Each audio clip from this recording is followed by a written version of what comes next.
HGRG11, VILG11, MCCI11, TRBL11 e BRCO11. Já tô dando de bandeja aqui pra vocês os 5 fundos imobiliários que, na minha opinião, são barganhas no momento em que você está assistindo esse vídeo.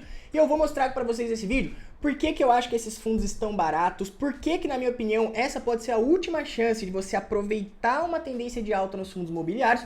E você sabe que se você ficar aqui até o final do vídeo, eu também vou dar a minha opinião sincera sobre cada fundo. Vou mostrar pra você o que você deve olhar além do dividendo, do P sobre VP. Vou mostrar o preço teto dos fundos imobiliários aqui pra você entender qual é o valor ideal que você pode pagar nos seus fundos. E também eu quero saber de você, qual é a sua opinião sobre esses fundos que eu comentei aqui? Eu sei que você que está aqui nesse vídeo, você não quer só pegar o nome desses fundos e estudar por conta própria. Por isso que eu já jogo de bandeja para vocês aqui, porque se caso você entrou nesse vídeo para você saber exatamente os nomes dos fundos, eu não vou segurar você até o final do vídeo. Já vou mostrar para você que eu sei que você que está aqui estudando, você está aqui para a gente trocar uma ideia, eu saber sua opinião e também entender se você investe, o que você pensa sobre esses fundos, e eu quero muito saber o que você pensa sobre cada um deles. Então já deixa seu comentário aqui embaixo, me fala aí se você já investe, se na sua opinião esses fundos são bons, são ruins, e se você já investe, se você está pensando em vender ou comprar mais. O primeiro fundo da nossa lista é o HGRE11, um fundo real estate que investe em torres comerciais e escritórios. É um fundo que está sempre aí na lista das casas de análise, mas é um fundo que sofreu bastante com essa história de home office, tudo que a gente passou aí na nossa economia, crise mundial de saúde,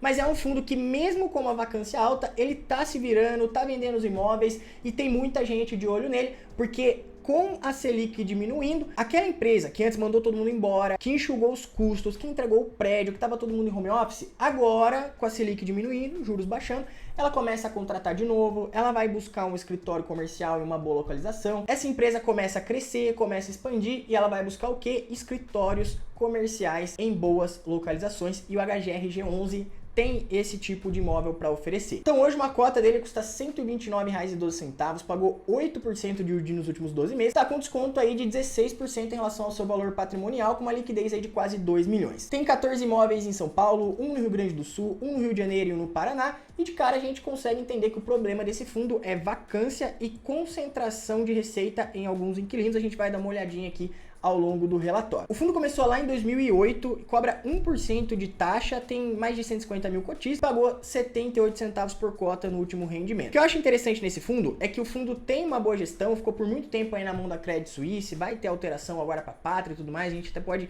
comentar um pouco mais sobre isso num próximo vídeo, mas é um fundo que, por mais que sofreu muito, ele tem se virado, tem dado um jeito e muita gente gosta desse tipo de fundo, desse tipo de gestão. Vamos ver como que ele vai permanecer aí ao longo dos anos. Ele tem uma alavancagem bem pequena, de 3,4%, e o problema dele, como eu falei para vocês, é vacância física e financeira, que já está batendo aí 15% a quase 20%. Vacância física são os espaços vazios sem locação que o fundo tem. E por ele não ter esses imóveis locados, ele deixa de receber. Então ele tem uma vacância financeira. Se eu tivesse uma casa que o aluguel é R$1.000 e eu não conseguir alugar ela, eu tenho uma vacância física de 100% e uma vacância financeira de 100% também, que está deixando de gerar R$1.000 nos meus rendimentos. O fundo tem vários imóveis, principalmente imóveis bem localizados, com destaque aí para o edifício Jatobá, é o prédio da Philips, grandão ali, todo mundo que vem de São Paulo, principalmente ali por Campinas, já viu esse edifício bonitão ali, chama bem a atenção, e ele é um dos edifícios do HGRG11, além de outros 14 imóveis que ele tem ali na cidade de São Paulo, Rio de Janeiro, Curitiba e Porto Alegre. O fundo gerou uma receita de 32 milhões em março e distribuiu 9,2 milhões, isso porque ele está vendendo alguns imóveis, né? Não é uma receita ali recorrente que ele sempre tem. Como vocês podem ver aqui, ele vem queimando o caixa dele desde abril de 2023, onde ele tinha um saldo acumulado de 2,62, ele foi segurando isso, pagou um pouquinho mais aqui em dezembro de 2023, porque também vendeu alguns imóveis, foi estruturando melhor ali o portfólio, mas voltou a queimar o caixa, segurou os 78 centavos e agora em março, como ele vendeu alguns ativos, colocou mais dinheiro no bolso, ele voltou a ter um resultado acumulado de 3,43, segurando os 78 centavos por cota. A alavancagem do fundo vem caindo, é bem tranquila também, e esse aqui é o grande ponto de atenção nesse fundo. 30% ele loca para TOTS TV, 25% para Vivo, 10% para Benfle, Suzano, Azul, entre outras companhias. Qual que é o maior problema aqui? Cara, se a TOTS TV resolve do nada que quer sair do edifício, o fundo perde 30% de receita. Então, existe um ponto de atenção e é por isso que muita gente não investe em HGRE no momento. Tem o problema de vacância e também tem o problema de concentração. Segundo fundo da nossa lista, um fundo que eu falo bastante aqui pra vocês é o VILG11, um dos fundos da Vinci, que muita gente não gosta porque geralmente a Vinci alavanca muito os seus fundos, o que não acontece no caso do VILG11, que na minha opinião é um exagero o fundo tá com 14% de desconto, visto que o maior problema desse fundo, na minha opinião, é a questão de vacância e concentração em ou alguns inquilinos. Vamos dar uma olhada aqui nele. Uma cota gira em torno de R$ 97,00, pagou 8% de yield nos últimos 12 meses, tá com preço sobre VP de 0,86, quase 3 mil de liquidez diária e tem vários galpões aí espalhados pelo Brasil, sendo que ele atua aí no segmento industrial e também logístico. O fundo começou lá em 2018, então tem um histórico e a cota patrimonial dele tá reavaliada em 114, cara, e hoje tá custando em 97. O fundo gerou em março um resultado de 10 milhões e distribuiu 8,6, que representou 58 centavos por cota. Qual que é o ponto de atenção aqui do VILG? O VILG ele vinha pagando 70 centavos por bastante tempo, começou a diminuir, 68, 65, 64, e a expectativa é que ele pague aí 55 centavos por cota até junho de 2024, sendo que ele pode pagar aí no máximo até 65 centavos, isso se der tudo certo. Então quando o fundo ele vai diminuindo, ele não resolve o problema de vacância, as pessoas começam a ficar preocupadas, a maioria dos investidores saem do fundo e colocam o dinheiro em outro lugar. Mas o ponto é, o fundo tem uma alavancagem pequena, representa aí 11% do seu patrimônio líquido, sendo que o grosso mesmo é em 2024, 2025 até 2030, depois ele começa a diminuindo, mas de modo geral, a alavancagem no fundo é bem pequena frente aí ao seu patrimônio. O ponto de atenção do VILG é exatamente isso aqui, ó. Ele tem uma concentração grande aqui em Tok Stock, que representa 15% da receita do fundo, e vocês que acompanham o canal, acompanham o fundo aí já faz algum tempo, sabem que a Tok Stock está com problemas que ela ainda não conseguiu resolver. Então aqui, ó, Infomoney, Tok Stock vê dívida milionária disparar e reporta prejuízo com problemas operacionais. Fecha lojas e reestrutura dívida de 355 milhões. Tok Stock escapa da falência, mas ainda tem um elefante na sala do sócio. Então assim, deu problema atrás, mas já foi resolvido e por enquanto é aquele leão que tá dormindo. Pode dar problema em algum momento? Pode, mas eu acredito que com a taxa Selic diminuindo, o varejo ele vai começar a andar melhor. Então, várias lojas que a gente conhece aí como Magazine Luiza, lojas americanas que seja, Tok Stock, Kamikado, né, lojas mais do segmento da Tok Stock, elas podem voltar a ter uma receita melhor, elas podem começar a gerar caixa, a se estruturar melhor, porque os juros caindo favorece o comércio. Então, na minha opinião, isso aqui é uma concentração em ponto de atenção? Sim, mas também não é um bicho de 7 cabeças a ponto do fundo estar tão descontado. Em relação à vacância, a gestão tem se movimentado aí nos últimos meses, então conseguiu fazer locações aí, principalmente no Caxias Park, que é um dos imóveis que o fundo não consegue resolver o problema da vacância, mas é um fundo que é bem distribuído, tem vários galpões aí com destaque para Minas e São Paulo, e o vencimento dos contratos, a maior parte vence lá em 2027, então tem um período aí até que a gestão consiga se organizar, consiga revisionar os contratos e tudo mais, é um período aí que a gestão pode ir trabalhando e a gente pode ir acompanhando. Esse aqui é um ponto importante, por mais que a receita do fundo caiu bastante ali em 2023, ela começou a subir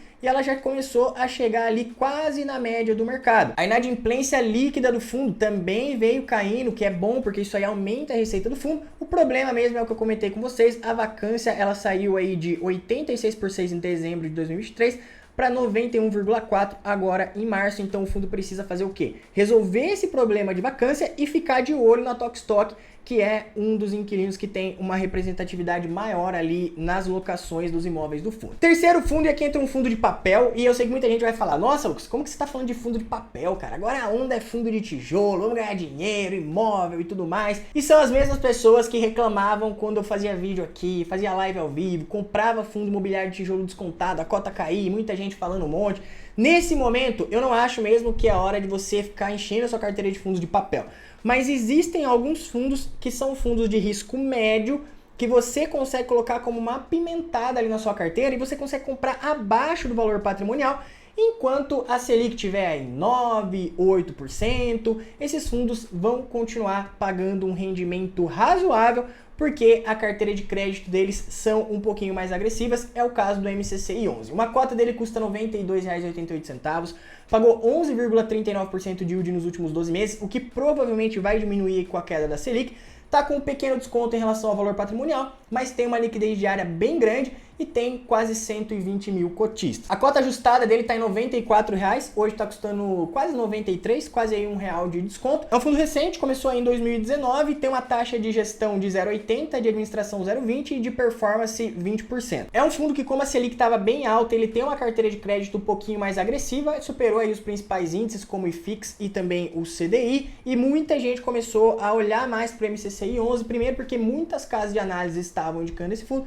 segundo porque ele é um fundo que tem uma liquidez bacana e também tem uma carteira de crédito ali bem equilibrada. A taxa média da carteira de crédito do MSCI 11 gira em torno de IPCA mais 7,7, pegou um pouquinho de caixa no último rendimento aí, equivalente a 7 centavos, então ele ficou com um resultado acumulado de 73 centavos para uma futura distribuição. Ele gerou 12,4 milhões e distribuiu 13,5, referente aí a 80 centavos por cota. Olha só o que chamou a atenção de muita gente por MSCI 11. Ele vinha pagando 12,4% de yield lá em setembro de 2021, ele chegou a pagar quase 17% em novembro de 2022. Cara, é um absurdo, um rendimento bem alto. Só que aí, conforme a taxa Selic vem diminuindo, que já é esperado, o fundo vem diminuindo seus rendimentos. Hoje ele está pagando aí em torno de 10,7. A distribuição da carteira do MSCI 11, 4% gira em torno aí de CDI mais 3,6%, 93% em torno de IPCA mais 7,6% e 3% em GPM mais 4,6%. E dando uma olhadinha aqui nos empréstimos que o fundo faz, gira em torno aí de IPCA mais 7, IPCA mais 8, IPCA mais 9, IPCA mais 6. O fundo também compra cota de outros fundos, com destaque aí para o fundo MCHY11. Quarto fundo da nossa lista, TRBL11, antigo SDL11, um fundo de galpões logísticos que não tem tantos galpões assim, tem 2 galpões ali em São Paulo e em Minas Gerais. Recentemente eles venderam alguns galpões, estão comprando outros. Uma cota está custando R$100, pagou 9,37 de yield nos últimos 12 meses, está com o PSBP de 0,96, com uma liquidez diária média aí próxima a R$700 mil, pagou 85 centavos por cota. Esse fundo ele é antigo, começou lá em 2012, né? Ele trocou o ticker recentemente e ele tem uma estratégia de ter os seus galpões bem próximo ali às grandes cidades, como aí São Paulo e Minas Gerais. É uma estratégia bacana, tem 3 ativos, 8 inquilinos, sendo que um dos inquilinos são os Correios. O fundo tem 28,15% de alavancagem, não é nem muito baixa também, e ele gerou um resultado de 3,6 milhões em fevereiro e distribuiu 5,4. Em março a mesma coisa, gerou 3,2 milhões, pagou 5,4, vem queimando um pouquinho de caixa aí para segurar os 85 centavos por cota. Os 3 galpões que ele tem aqui, né, um Unipark, fica ali em Ribeirão Pires, São Paulo, o outro em Guarulhos, e esse outro centro logístico aqui em Contagem, Minas Gerais, é o que está alocado para os Correios. A gente sabe, é estatal, então tem que ficar de olho, mas o que salva pelo menos é que tem um contrato atípico aqui, e aqui os ativos que ele vem negociando aí para uma possível compra para entrar no portfólio. O fundo tem um out de 7,8 anos, isso é muito bom, e tem alguns inquilinos aí, como Braskem, Cromos, Adex, Andrômeda, Almaviva, Futura Tintas e os Correios. O que está fazendo esse fundo aqui cair? O fundo não tem muita diversificação, né? Tem poucos imóveis, não tem inquilinos assim que brilham o olho, e ele vem diminuindo os rendimentos aí ao longo dos meses. Ele chegou a pagar ali 83 centavos por cota em abril de 2023, hoje ele está pagando 85, porque ele está aumentando frente ao que ele entregou aqui nos últimos meses. Ó. Em julho de 2023 pagou 75 centavos, em agosto pagou 72 centavos, setembro 72 centavos. Então ele pagava 83, diminuiu muito. Olha só, perdeu uma grande base de cotistas aqui. Ó. Em abril de 2023 ele tinha 64.440, hoje em março tem 60.647. Agora, provavelmente com ele comprando novos imóveis e continuando aumentando aí os seus dividendos, provavelmente as pessoas vão começar a falar mais dele aqui. É um fundo que muita gente não conhece. Trouxe ele aqui para vocês conhecerem um pouquinho mais. Tipo de contrato desse fundo, 40% são contratos típicos, 60% atípicos, então eu vejo isso aqui como positivo. Um out de quase 8 anos, a maioria dos contratos atípicos, tem poucos imóveis, o que é um ponto negativo, mas está comprando outros, tem alguns inquilinos ali que a gente conhece, mas é um fundo que ele está de canto ali, não é nada que brilhe o olho demais, mas é um fundo que tem um projeto interessante, principalmente um fundo de logística aí focado no leste maio. Último fundo da nossa lista, BRCO11. Eu já tenho vídeo aqui falando só desse fundo. Lá atrás, quando ninguém estava querendo esse fundo, eu comprei esse fundo bem descontado. Agora todo mundo está de olho. Já está ficando um pouquinho mais caro, mas na minha opinião ainda dá tempo, é um fundo interessante. BRCO11 é um fundo de logística. Uma cota custa R$ 121,49, pagou 9% de yield nos últimos 12 meses. PVP de 1,01, liquidez diária 3,50 milhões.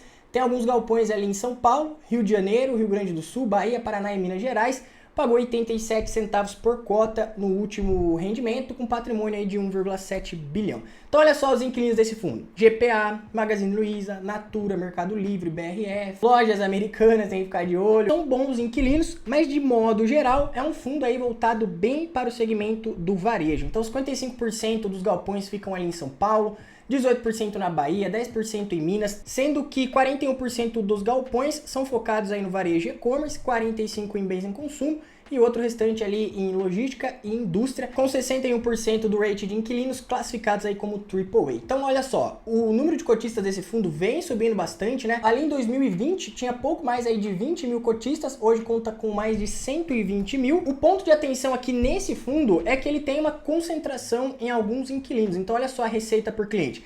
18% vem do Mercado Livre, por mais que seja uma grande empresa, é uma concentração significativa. 16% da Natura, 15% da Interpol, 13% da GPA. De modo geral, são bons imóveis, são bons inquilinos, mas tem uma concentração ali que pode dar problema em algum momento. O fundo está com 10% de vacância e 37% dos contratos são atípicos, o restante são contratos típicos. Falando rapidinho aqui do preço teto desses fundos imobiliários, lembrando que fundo de papel a gente consegue precificar ali pelo P sobre VP, tá tranquilo. Agora, fundo de tijolo, anualmente os imóveis dos fundos eles passam por uma reprecificação dos imóveis. Você tem um shopping ali, construir um prédio do lado, construir um clube, um supermercado, o shopping vai subir de valor, então ele vai se valorizar. Porém, essa valorização não entra logo de cara ali no valor do patrimônio do fundo. Ele precisa passar por uma outra reavaliação para daí sim o fundo receber esse critério. Então, a gente precisa fazer o quê? O preço teto do fundo, para a gente entender até que preço a gente pode pagar por aquele fundo em relação aos dividendos que ele pagou nos últimos 12 meses, e eu uso o modelo de Gordon para calcular isso, tá? Então a gente coloca aqui uma taxa IPCA, eu coloquei aqui o IPCA médio, nos últimos dias aí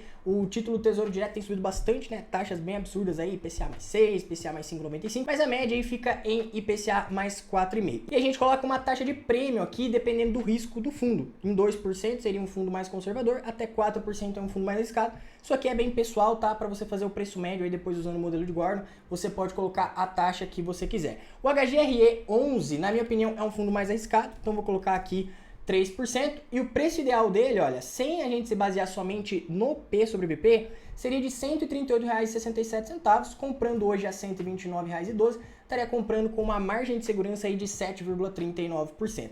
O VILG11, na minha opinião, ele não é tão arriscado assim, tem que mudar aquelas questões da vacância e também ali a concentração na Tok Stock. Vamos colocar aqui também um prêmio de risco, ó, se a gente colocasse de 2%, a gente poderia comprar as cotas até R$ 120, a gente estaria comprando hoje a 23% de desconto. Se a gente colocar aqui uma taxa de prêmio de 3, a gente poderia comprar aí no máximo até 104. Na minha opinião, o VILG11 é um bom fundo, vamos deixar aqui uma taxa de 2%. TRBL11 é um fundo que tem histórico? Tem, mas não tem tantos imóveis, ele ainda está fazendo as suas alterações ali, diminuiu um pouquinho os dividendos. Vamos colocar uma taxa de prêmio aqui de 3%.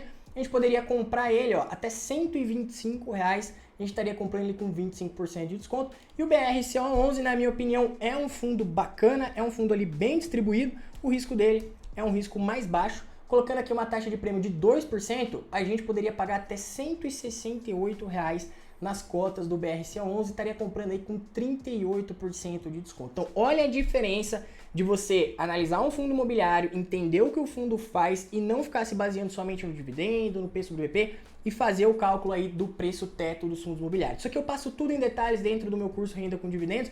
Meus alunos também recebem planilha, acompanhamento e tudo mais, estou sempre comentando isso com eles. Mas agora eu quero saber a sua opinião. O que você acha desses fundos que eu listei aqui para vocês? Vocês investem? Vocês acham que estão caros, estão baratos? Se você tem na sua carteira, está comprando, está vendendo? Comenta aqui embaixo que eu quero saber muito a sua opinião. Se você ainda não é inscrito no canal, se inscreve, ativa o sininho de notificações para você não perder nenhum vídeo. Te aguardo até o próximo vídeo e tamo junto. Valeu!